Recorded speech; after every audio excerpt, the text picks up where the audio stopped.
people choose Vibrate, Joel and Ashley, because Ashley used to do jazz and ballet and tap, and she likes dancing and all that, so it's great. And her dad's like, what? You're going to dance? I don't think so. But he, like a good dad, he followed her lead, did what he had to do. She could help him too. Dad poked her with a stick a few times. Oh, he nailed her with a stick. That was funny. That was payback for choosing the dancing task. But then Kelly and Kate also had to do their speed bump, which is another nightmarish thing. Carry a bunch of frogs over, so they're carrying. Again, they're carrying like one in each hand. They have to carry 20 of them, and that's like they carry 20 frogs from one end of a market to the other end of a market, and they're doing one in each hand. And these markets, I just loaded them all in one T-shirt and run. I've been to Thailand, and these markets are nice, but you go in the wrong spot, you get a lot of the meat smell, and it can be really smelly and hot. So you gotta get out of here fast, or you're gonna get really nauseous. Yeah. So that was probably a long way for them. I know, I'd probably get sidetracked by all the food. Think, oh, I can try that. Move on. There you go. As long as they didn't have to eat the frog, that was a good thing. I was going, hey, a frog. Well, live frogs, that would be bad. Well, cooked maybe. They may have, because Vietnam was a French colony, so they may have frog legs. So it's like, odds are those frogs will be eaten by somebody. Can we dip them in sriracha? Would be good. I don't think sriracha would be eaten so much spice. I don't care. Just something hot. Something with noodles. Oh, and noodles. There you go. Yeah. I would eat frog legs. I would eat them. Not the real frog. You do what you gotta do. Yeah. Anyway, where are we? Detour. Stefan is still trying to herd ducks. Oh, for some other teams, and occasionally for himself. Yeah. And he's the last one left behind. Yeah. And still there. He's tired, and they say, which I think, I wasn't there, but your last team there. Don't take a penalty. No, power through it. Power through it. Because it's taking another hour, a half an hour. That's a lot less than the 4 hours penalty. He tries again. His last time, he thinks, you know what? I'm just going to do it. And he starts doing it, and he's like, never mind, I'm done. Yeah. They take the penalty. Never take a penalty like that. No, big mistake. Yeah, and so it's sort of rude. Spoiler alert. It's pretty much over by now. Well, yeah. Regardless of what happens. You get a 4-hour penalty. You've got 4 other teams that have a 30-minute penalty. Unless you've made up time somewhere that we didn't see. Or they screw up. Or somebody else really screws up in the detour. Yeah. And there's a bit where. So eventually they end up going to the detour as well. Yeah. So they choose Vibrate.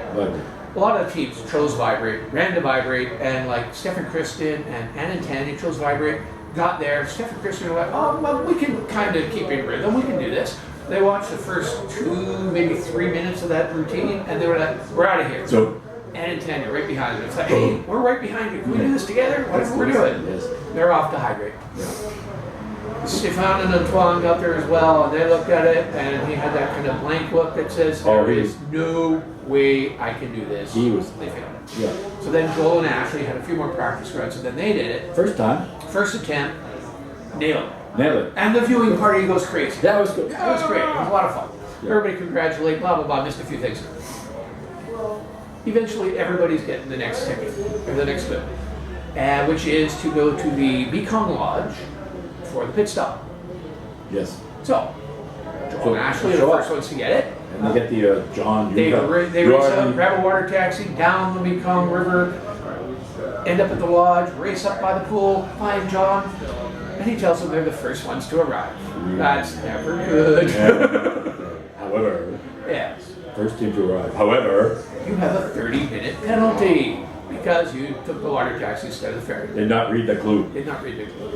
So, Joel and Ashley are sitting off to the side. She's watching her watch. It wasn't working. Remember she told us. It died while they were watching it. She's sitting there watching it, and it died. And she asked the producers, how long do we have? And they said, we can't tell you. They can't say. So, all of a sudden now that 30 minutes is like the longest 30 minutes of their life. That would have been long. They would not have been eliminated, but they would not have come in first if someone showed up.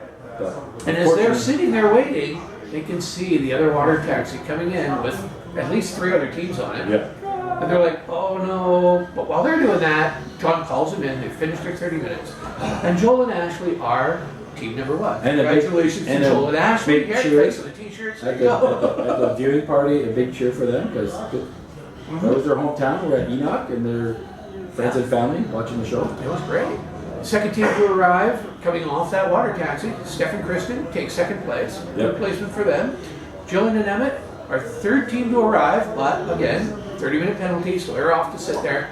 Kate and Kelly move up, and they're the team number 3. Kate and Kelly ran a really good leg. They ran a really good leg. I think if they did not have the speed bump, they would have come in first. They did have the speed bump. At least second. They would have been way up. They would have been right up there. Because the speed bump took a lot of time, and they did pretty good with the dance. Back and forth, hopping around. So I think they did a showed really a lot of people that yeah. it's not a team to push aside. Their first two legs, they were pretty weak, but this leg, they knocked it out. They did great, yeah. Really impressive. All the other teams come piling in.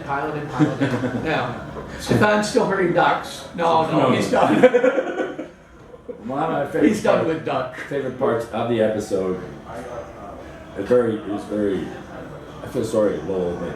When your wife ran you into that pole. Oh, Julian was racing around the pool. He's holding on to the back of the strap of the backpack.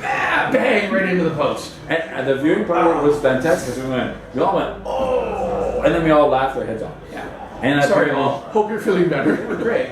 Well, Ann and Tanya were hauling coconuts. Tanya, pretty sure it was Tanya. Starts, her legs start quivering. She can't feel her legs. She can't breathe. She's starting to pass out. They call for a medic to make sure she's okay because she's dehydrated. Yeah, she's suffering sunstroke. Yeah, she's about to throw up. So she's like just about out of it. Because that could knock you out of the race. I mean, sunstroke could be very serious. It can. And it's like we have to take you to the hospital. I mean, the last season of Survivor, they took out like three players in Survivor last season. So, and then while she's sitting there, while she's recuperating.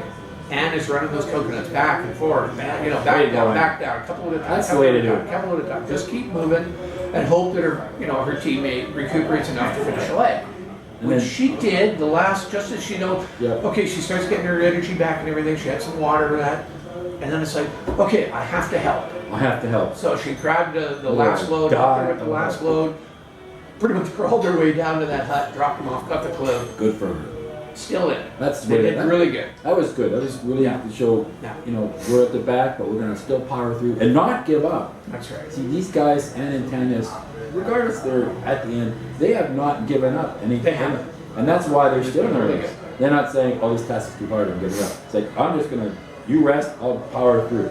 It was now. Ann and Tanya. It was Ann and Tanya. Because they had because of the penalty, right. Yeah. and they were with the penalty and saw Stefan and Antoine come up, and I could see in their face, oh my God, we're gone because we have to wait a penalty. They didn't know. They didn't know. Stefan and Antoine. And then they found out, and they were probably happy, but also Ann and Tanya are the team number 8, and Stefan and Antoine, unfortunately, were eliminated from the race.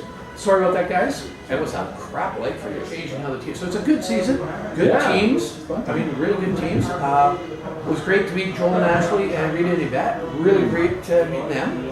And very nice. Hope to do that again at another viewing party. Yes. Yeah. And of course, Wayne's going to be on the road for a couple of weeks, so we may or may not have some videos over the next 2 weeks. I got it. Depends on who I can get in to take place for Wayne. I mean, it's hard to replace him. You can't replace him.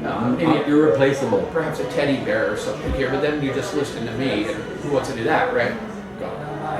Well, thanks a lot, buddy. And that's it. Gord and Wayne's review of Amazing Race Canada, Season 4, Episode 3. You know what talking about, but that's okay. I talk to my head. I have a clue. It's okay. They don't mind. They love my books.